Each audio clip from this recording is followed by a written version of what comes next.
नमस्कार। कहानी सागर में आपका हार्दिक स्वागत है। आज सुनिए मुंशी प्रेमचंद की लिखी कहानी अपनी करनी। मेरे ही कर्मों की वजह से आज मैं इतना अभागा महसूस कर रहा हूँ। मेरे ऊपर आज अपमान भी हंस रहा होगा, क्योंकि मैंने खुद अपने हाथों से सब कुछ उजाड़ दिया। 1 साल पहले मैं कितना किस्मत वाला था, क्या ही कहूँ। आराम का जीवन, अच्छी सेहत, पत्नी और 2 प्यारे बच्चे, ऊंचा घराना। इसके अलावा पढ़ा लिखा होने के बावजूद मैंने खुद ही अपनी ऐसी हालत कर ली। एक इंसान को जो कुछ भी एक अच्छी जिंदगी जीने के लिए चाहिए, वो सब मेरे पास था।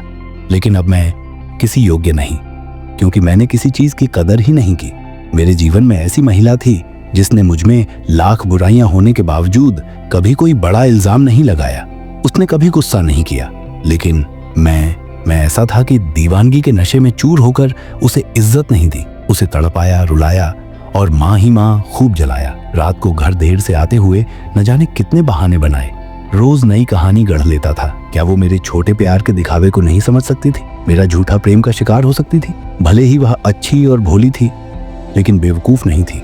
मैं जितना छोटा था वह उतनी सच्ची। शायद उसे हमेशा लगता था कि मैं एक दिन सुधर जाऊंगा और मेरे सिर से यह नशा उतर जाएगा। काश वो इतनी अच्छी ना होती। काश वो अपने हक के लिए मुझसे लड़ती। इसी बीच एक दिन मैं आनंद वाटिका में मछलियों का करतब देखने गया। वहां मेरी नजर अचानक एक लड़की पर पड़ी जो फूल तोड़ रही थी। उसके कपड़े मैले थे और वह छोटी उम्र की लड़की थी, जिसकी वजह से वह ताजगी भरी लग रही थी। इसके अलावा उस लड़की में कोई खास बात नहीं थी।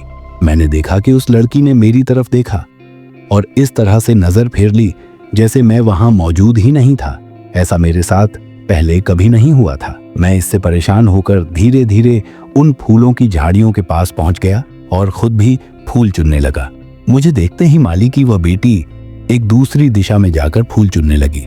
इस दिन से मैं उसे आनंद वाटिका में जानबूझकर देखने जाने लगा। ऐसा नहीं था कि मुझे उस लड़की से प्यार हो गया था, बस कुछ था जो मुझे वहां खींच कर ले जाता था।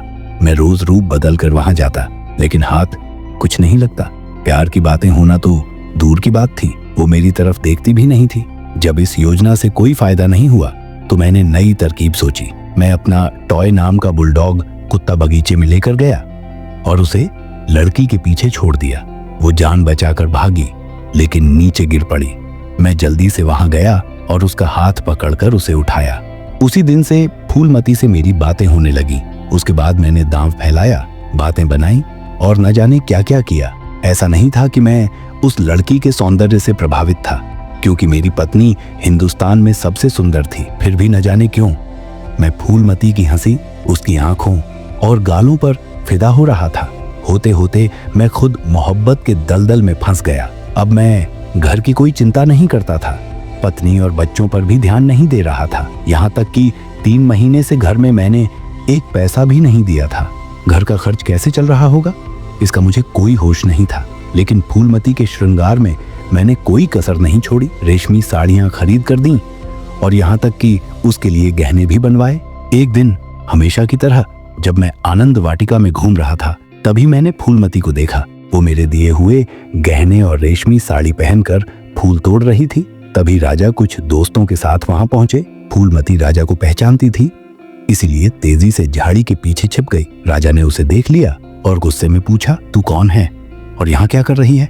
आनंद वाटिका के सारे लोग मेरी तरफ देखने लगे। मुझे लगा कि झट से जवाब दे देना चाहिए, नहीं तो पता नहीं क्या होगा। मैंने झूठ बोल दिया, महाराज यह यहाँ के माली की बेटी है। ये सुनते ही राजा और बिगड़ गए। उन्होंने कहा, क्या यह माली की बेटी है? इसके कपड़े, गहने, ये सब देखकर तो ऐसा नहीं लगता। तभी माली भी वहां पहुंच गया।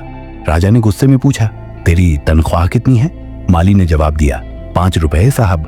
राजा ने पूछा, क्या यह शादीशुदा है? माली ने सिर झुकाकर कहा, नहीं साहब। ये सुनते ही राजा नाराज हो गए। तो इसका मतलब तू चोरी करके इसे गहने और साड़ियां देता है? अभी मैं तेरी शिकायत पुलिस में करता हूँ।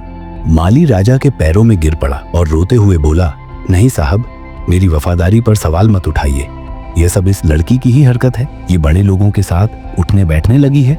मेरी नाक कटवा दी इसने। राजा ने माली से पूछा, क्या इसका संबंध किसी सरकारी नौकर के साथ है? माली ने सिर झुकाकर हाँ कह दिया। उस पल मेरा शरीर ठंडा पड़ गया। मुझे लगा कि अब मेरा राज खुल जाएगा और मेरी बदनामी पक्की है। लेकिन राजा ने अपने दरबार के कर्मचारी की इज्जत को बचाने के लिए बात वहीं खत्म कर दी और चले गए। लेकिन मेरा राज ज्यादा दिन तक नहीं छिपा।